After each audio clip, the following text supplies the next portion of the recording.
हाय दोस्तों, आज हम लोग मैट्रिसेस वाली बुक में रैंक ऑफ द मैट्रिक्स का आज हम लोग यहाँ पर फोर्थ लेक्चर कंप्लीट करेंगे। तो रैंक ऑफ द मैट्रिक्स आप लोगों ने अभी तक पढ़ा कि नॉर्मल फॉर्म के थ्रू हम लोग रैंक कैसे निकालते हैं। आप लोगों ने पढ़ा माइनर्स मेथड से हम लोग मैट्रिक्स की रैंक कैसे निकालते हैं, और वहीं पर हम लोगों ने लास्ट लेक्चर में रैंक ऑफ द मैट्रिक्स की डेफिनेशन भी समझी। आज हम लोग यहाँ पर पढ़ेंगे इसका थर्ड मेथड एकलन फॉर्म, या उसको एचलन फॉर्म भी बोल देते हैं, या फिर एसेलॉन फॉर्म भी बोलते हैं। तीनों ही तरीके से आप उसको बोल सकते हो ना, एकलन फॉर्म, एचलॉन फॉर्म या फिर एसेलॉन फॉर्म। तो इनमें से किसी भी एक तरीके से आप उसको बोल सकते हो। तो आइए आज हम लोग यहाँ पर रैंक ऑफ द मैट्रिक्स का ये थर्ड मेथड पढ़ने जा रहे हैं।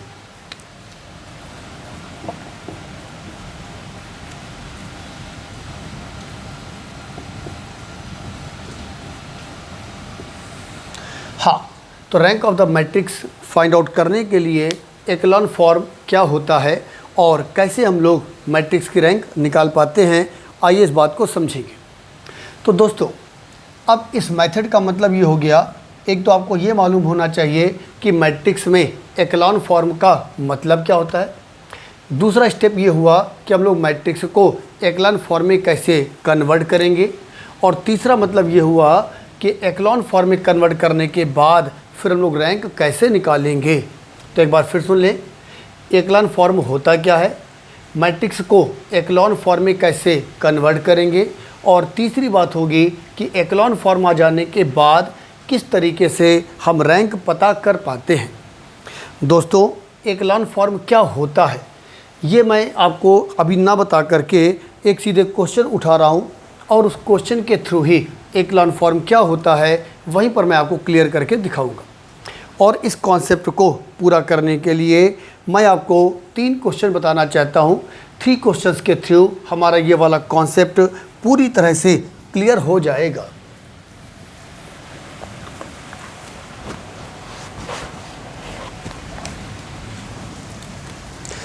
हाँ, तो आइए यहाँ पर मैं एक क्वेश्चन ले रहा हूँ।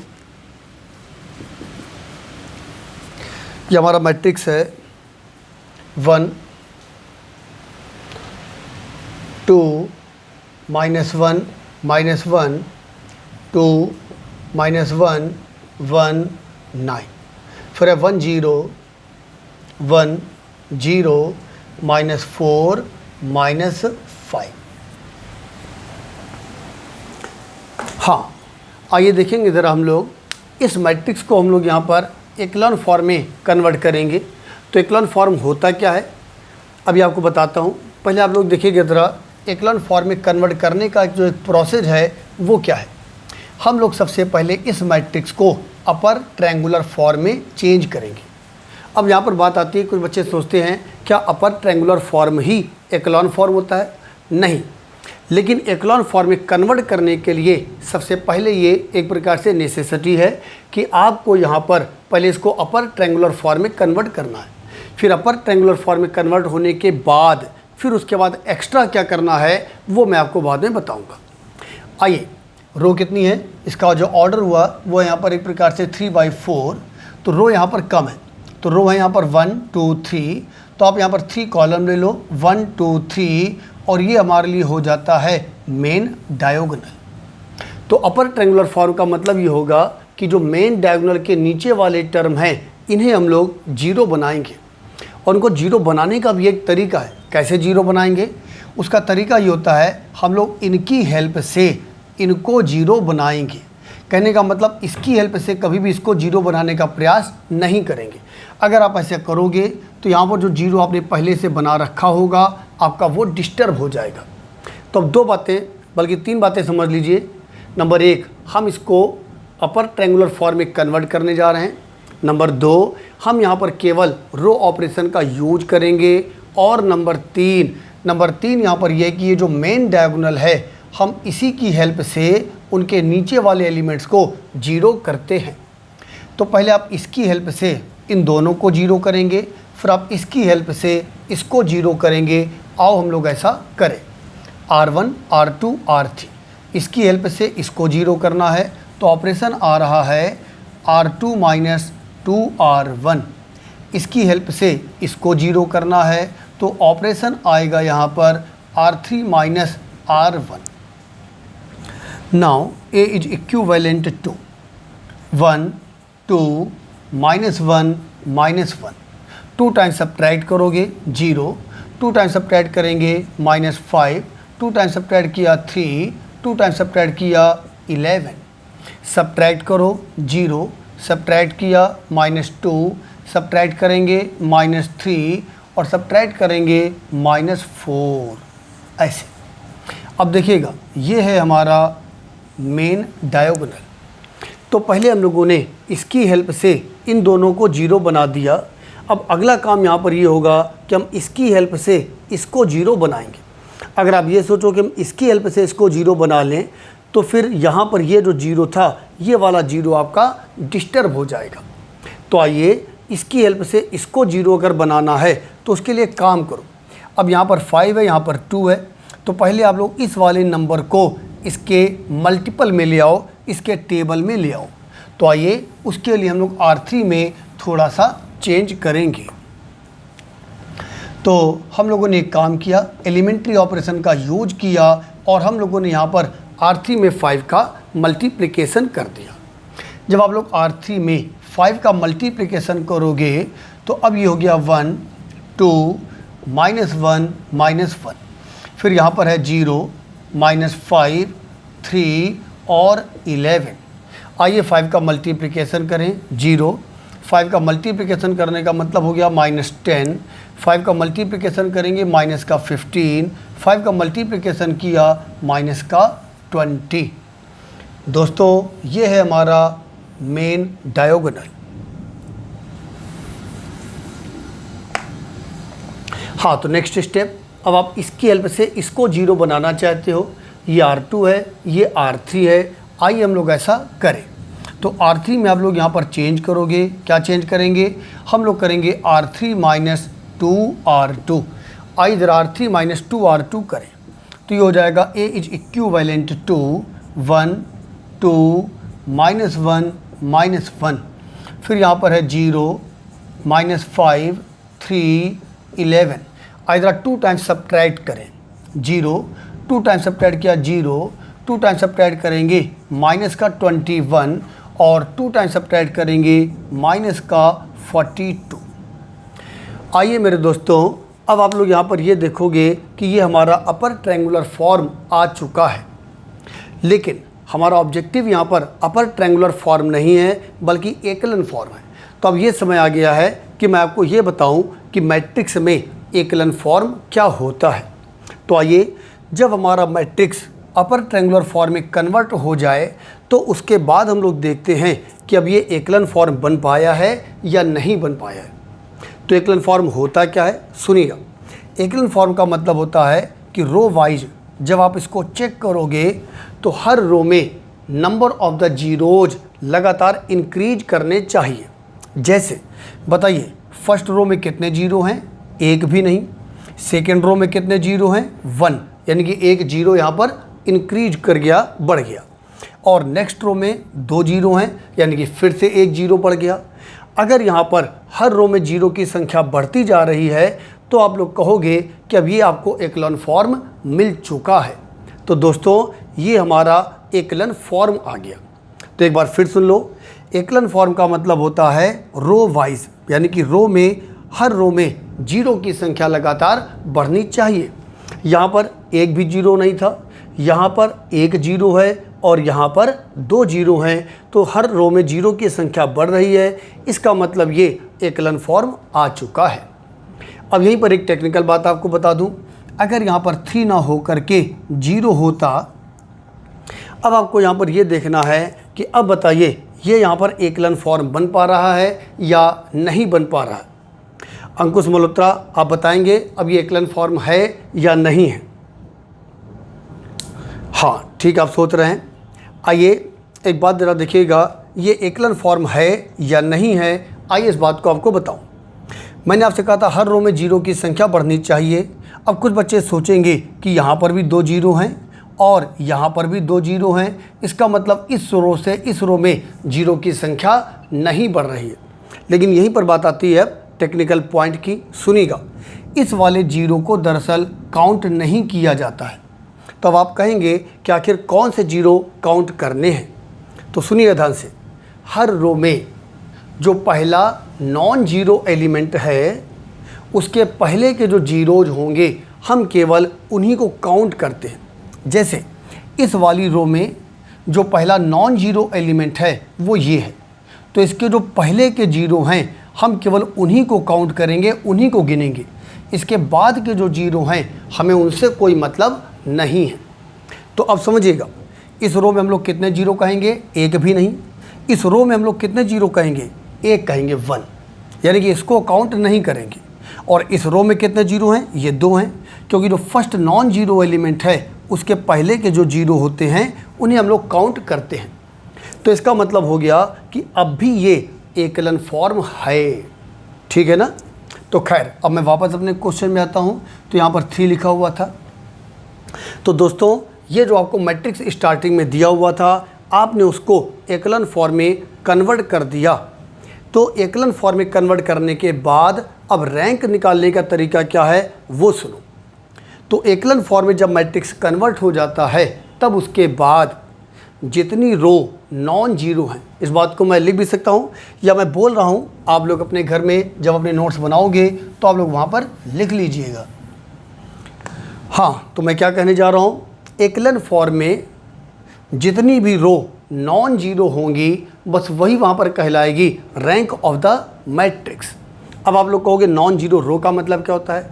ऐसी रो को आप लोग नॉन जीरो रो कहोगे जिसमें कम से कम एक एलिमेंट नॉन जीरो होना चाहिए।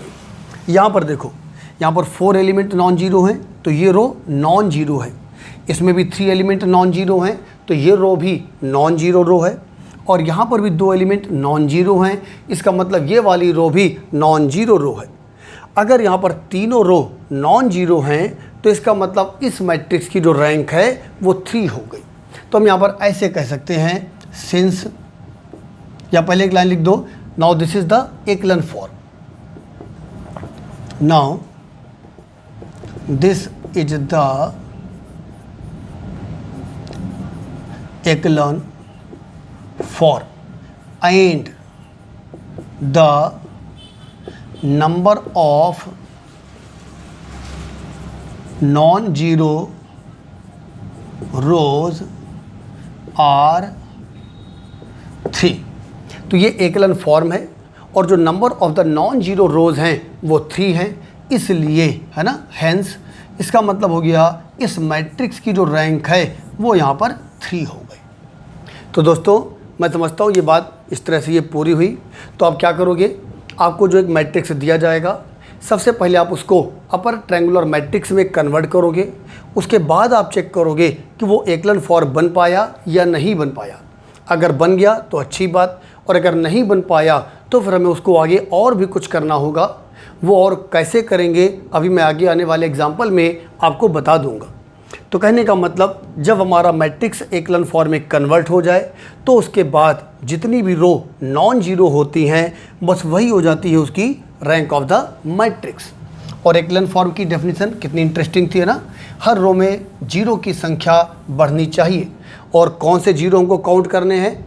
हर रो में जो फर्स्ट नॉन जीरो एलिमेंट है उसके पहले के जो जीरोज हैं हम केवल उन्हीं को काउंट करते हैं।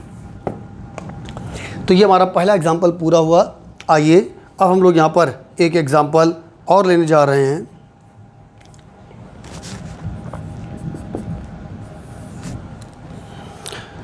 हाँ, नेक्स्ट क्वेश्चन है हमारा 1 2 -1 -1, फिर यहाँ पर है 2 -1 1 9, फिर यहाँ पर हो जाएगा 1 0 -4 -5। आइए दोस्तों इस क्वेश्चन को हम लोग, सॉरी ये क्वेश्चन तो मैंने अभी दिया था, हाँ एक मिनट। हाँ आइए अब हम लोग यहाँ पर सेकंड क्वेश्चन करने जा रहे हैं। तो सेकंड क्वेश्चन है हमारा यहाँ पर 1 -1 2 1 2, फिर यहाँ पर है 3 2 0 1 1, और फिर हो गया 4 1 2 2 3। ये हमारा मैट्रिक्स है यहाँ पर 3/5 ऑर्डर का। आइए हम लोग यहाँ पर इस मैट्रिक्स की रैंक भी एकलन फॉर्म की हेल्प से निकालेंगे। दोस्तों यहाँ पर 3 रो हैं, आप 3 कॉलम ले लो और ये हो गया हमारा मेन डायगोनल। सबसे पहले रो ऑपरेशन का यूज करते हुए आइए हम लोग इसको अपर ट्रायंगुलर मैट्रिक्स में चेंज करें। तो इसकी हेल्प से इन दोनों को 0 बनाएंगे, इसकी हेल्प से इसको 0 करेंगे। आइए हम लोग ऐसा करें, इसकी हेल्प से इसको 0 कीजिए तो ऑपरेशन आ रहा है R2 is going to be R2 - 3R1। आइए इसकी हेल्प से इसको 0 करें तो ऑपरेशन होगा R3 is going to be R3 - 4R1। Now A is equivalent to 1 - 1 2 1 2। फिर यहाँ पर 3 टाइम्स सब्ट्रैक्ट करना है 0, 3 टाइम्स सब्ट्रैक्ट करेंगे 5, 3 टाइम्स सब्ट्रैक्ट किया -6, 3 टाइम्स सब्ट्रैक्ट किया -2, 3 टाइम्स सब्ट्रैक्ट करेंगे -5। 4 टाइम्स सब्ट्रैक्ट करो 0, 4 टाइम्स सब्ट्रैक्ट करेंगे 5, 4 टाइम्स सब्ट्रैक्ट करेंगे यानी कि -6, 4 टाइम्स सब्ट्रैक्ट करेंगे -2, 4 टाइम्स सब्ट्रैक्ट करेंगे 8 यानी कि -5। आइए अब ये हमारा लीडिंग डायगोनल है, मेन डायगोनल। पहले आपने इसकी हेल्प से इन दोनों को 0 किया। आइए अब हम लोग इसकी हेल्प से इसको 0 करें। ये बिल्कुल सीधा सीधा बन गया है ना। R3 से हमें R2 को सब्ट्रैक्ट करना होगा। आइए हम लोग ऐसा करें। तो दोस्तों R3 is going to be R3 - R2। तो now A is equivalent to 1 - 1 2 1 2। फिर यहाँ पर होगा 0 5 -6 -2 -5। आइए R3 - R2 करेंगे 0 0 0 0 0। हमारा टारगेट था इसको 0 बनाना, बाई चांस ये सारे एलिमेंट भी यहाँ पर 0 हो गए। खैर कुल मिलाकर के अगर आप देखोगे तो ये अपर ट्रायंगुलर मैट्रिक्स बन चुका है। कहने का मतलब मेन डायगोनल से जो नीचे वाले एलिमेंट हैं वो 0 आ चुके हैं। जब अपर ट्रायंगुलर मैट्रिक्स बन चुका है तो अब हम लोग यहाँ पर ये देखेंगे कि अब ये एकलन फॉर्म है या नहीं। तो मैंने आपसे कहा था एकलन फॉर्म का मतलब होता है नंबर ऑफ द जीरोज यहाँ पर इंक्रीज करने चाहिए हर रो में। बताइए फर्स्ट रो में कितने 0 हैं? एक भी नहीं। सेकेंड रो में कितने 0 हैं? 1। और थर्ड रो में चलो तमाम 0 हो गए। कहने का मतलब हो गया कि यहाँ पर हर रो में 0 की संख्या बढ़ रही है। इसका मतलब ये एकलन फॉर्म आ चुका है। और अगर ये एकलन फॉर्म है तो जितनी भी रो यहाँ पर नॉन 0 हैं बस वही यहाँ पर काम करेगा रैंक का। कितनी रो नॉन 0 हैं? मैंने कहा था ऐसी रो को नॉन 0 रो कहोगे जहाँ पर कम से कम एक एलिमेंट नॉन 0 होना चाहिए। तो यहाँ पर बहुत सारे एलिमेंट नॉन 0 हैं तो ये भी नॉन 0 रो है। यहाँ भी बहुत सारे एलिमेंट नॉन 0 हैं, ये भी नॉन 0 रो है। एक भी एलिमेंट अगर नॉन 0 है तो उसको हम लोग नॉन 0 रो कहते हैं। लेकिन इस रो के सभी एलिमेंट यहाँ पर 0 हैं। इसका मतलब यहाँ पर हमको केवल 2 ही रो नॉन 0 मिली। अब वही लैंग्वेज थोड़ी सी आप लोग लिख लोगे ना, this is the echelon form of the matrix and there are 2 non 0 rows. अगर यहाँ पर 2 नॉन 0 रो हैं तो इसका मतलब होता है कि यहाँ पर मैट्रिक्स की जो रैंक है वो इस क्वेश्चन में 2 बनी। अभी तक के दोनों क्वेश्चन में आप लोगों ने देखा कि अपर ट्रायंगुलर मैट्रिक्स में कन्वर्ट हो जाने के बाद आपको आगे कुछ भी नहीं करना पड़ा और ऑटोमेटिक ये एकलन फॉर्म बन चुका होता था। लेकिन अब मैं थर्ड क्वेश्चन एक ऐसा आपको देने जा रहा हूँ जहाँ पर अपर ट्रायंगुलर मैट्रिक्स में कन्वर्ट होने के बाद वो एकलन फॉर्म नहीं बन पाएगा। फिर एकलन फॉर्म बनाने के लिए क्या करते हैं, आइए हम लोग उसी क्वेश्चन में सीखेंगे। एक बात देखो याद आ रही मुझे, अभी 2-3 साल पहले की बात है। एक बच्चा क्लास में जब पढ़ने आया, उससे मेरी फ़र्स्ट मुलाकात थी उस दिन। तो मैंने उससे ऐसे ही पूछा कि भाई आपको मेरी हेयर स्टाइल कैसे लग रही है। तो लड़का भी थोड़ा मजाक क्या स्वभाव का था, बढ़िया लड़का था। तो बोला सर स्टाइल तो नज़र आ रही है, हेयर नज़र नहीं आ रहे हैं। तो बड़ी हंसी वाली बात उस दिन रही। तो आइए चलिए, आइए दोस्तों अब मैं यहाँ पर थर्ड क्वेश्चन यहाँ पर देने जा रहा हूँ। हाँ आइए ये एक मैट्रिक्स है यहाँ पर 1 2 2 -1 3, फिर यहाँ पर है 1 2 3 और फिर ये है 1 1, फिर यहाँ पर है 3 6 8 और यहाँ पर 1 5। मेरे दोस्तों ये मैट्रिक्स भी आपका 3/5 ऑर्डर का है। ये हमारा मेन डायगोनल। तो सबसे पहला काम तो वही होता है कि आइए हम लोग इसको अपर ट्रायंगुलर मैट्रिक्स में कन्वर्ट करें। तो आइए इसकी हेल्प से इन दोनों को जीरो करें। तो R2 is going to be R2 minus R1, फिर इसकी हेल्प से इसको जीरो करना है। R3 is going to be R3 minus 3R1। Now A is equivalent to 1 2 2, फिर यहाँ पर -1 3। आइए R2 माइनस R1 करो, 0 0 1 2 -2। R3 माइनस 3R1 करेंगे, 0 0 2 4 9 को सब्ट्रैक्ट किया -4, ये आया। अब ज़रा मेरी बात सुनिएगा, ये हमारा मेन डायगोनल है। आप देख रहे हो मेन डायगोनल के जो नीचे के एलिमेंट हैं वो जीरो हो चुके हैं। इसका मतलब हो गया कि ये मैट्रिक्स का अपर ट्रायंगुलर फॉर्म आ चुका है। लेकिन आइए अब ये देखें कि ये एकलन फॉर्म है या नहीं है। तो इस रो में कितने जीरो हैं? एक भी नहीं। इस रो में कितने जीरो हैं? 2 जीरो हैं, 2 हैं। बताइए इस रो में कितने जीरो हैं? यहाँ पर भी 2 हैं। इसका मतलब ये अपर ट्रायंगुलर मैट्रिक्स तो बन चुकी है, लेकिन अभी ये एकलन फॉर्म नहीं बन पाया, क्योंकि सेकेंड रो के बाद जब हम थर्ड रो में आ रहे हैं तो यहाँ पर जो नंबर ऑफ द जीरोज हैं वो यहाँ पर इंक्रीज नहीं हो पाए। अगर ये एकलन फॉर्म नहीं है तो अब इसको एकलन फॉर्म में कन्वर्ट करने के लिए अभी हमको एक ऑपरेशन और करना होगा। क्या करेंगे? अब आप उसका जो नेक्स्ट एलिमेंट है इसकी हेल्प से इसको जीरो बना दो। तो जब आप इसकी हेल्प से इसको जीरो बनाओगे तो ये R2 है, ये R3 है। क्या ऑपरेशन होगा? अब यहाँ पर आएगा R3 is going to be R3 minus 2R2। तो अब ये बनेगा 1 2 2 -1 3। अब ये हो गया 0 0 1 2 -2। 2 टाइम्स सब्ट्रैक्ट करेंगे, 0 0 2 टाइम्स सब्ट्रैक्ट कर दिया 0, 2 टाइम्स सब्ट्रैक्ट करोगे 0, 2 टाइम्स सब्ट्रैक्ट करोगे 0, बाई चांस सभी 0 हो गए। दोस्तों अब अगर आप देखोगे तो ये हमारा एकलन फॉर्म आ चुका है। कैसे? यहाँ पर एक भी 0 नहीं है, यहाँ पर 2 0 हैं यानी कि बढ़ गए, यहाँ पर 5 0 हो गए, बढ़ गए। इसका मतलब अब हमारा ये एकलन फॉर्म कन्वर्ट हो चुका है। तो कहने का मतलब हमारी जर्नी यहाँ पर आकर के कंप्लीट होती है। जो अपर ट्रायंगुलर फॉर्म है वो जर्नी का एक पार्ट है। कई बार अपर ट्रायंगुलर फॉर्म के बाद ही एकलन फॉर्म बन जाता है, और कई बार अगर वो नहीं बन पाता है तो हमको नेक्स्ट स्टेप भी करना पड़ता है। और अब ये हमारा एकलन फॉर्म बन चुका है। अब जितनी भी रो यहाँ पर नॉन जीरो होंगी, बस वही यहाँ पर आपके लिए रैंक ऑफ द मैट्रिक्स को रिप्रेजेंट करेगा।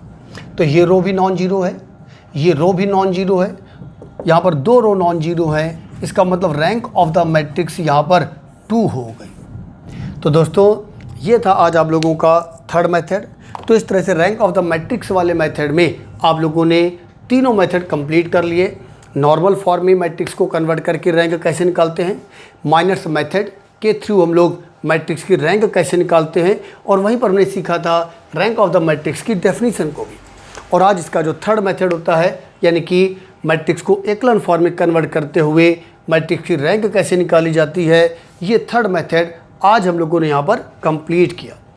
अब इस चैप्टर की कुछ और भी बातें मैं आप लोगों को नेक्स्ट लेक्चर में दूंगा। तो मैं समझता हूँ 1 या 2 लेक्चर हमारे और होंगे और ये वाला चैप्टर हमारा कंप्लीट हो जाएगा। इसको सभी लोग अच्छी तरह से कर लें, क्योंकि जो नेक्स्ट चैप्टर में लाने वाला हूँ solution of the linear equations, वहाँ पर इस चैप्टर की भी ज़रूरत पड़ेगी। तो ये चैप्टर हमको क्लियर होगा तो वहाँ पर उस चैप्टर को पढ़ने में फिर हम लोगों को और भी मज़ा आएगा, और ये दोनों चैप्टर बहुत ही आप एंजॉय करोगे। तो ठीक है दोस्तों, ये आज का टर्न हमारा यहाँ पर कंप्लीट होता है। Thank you very much.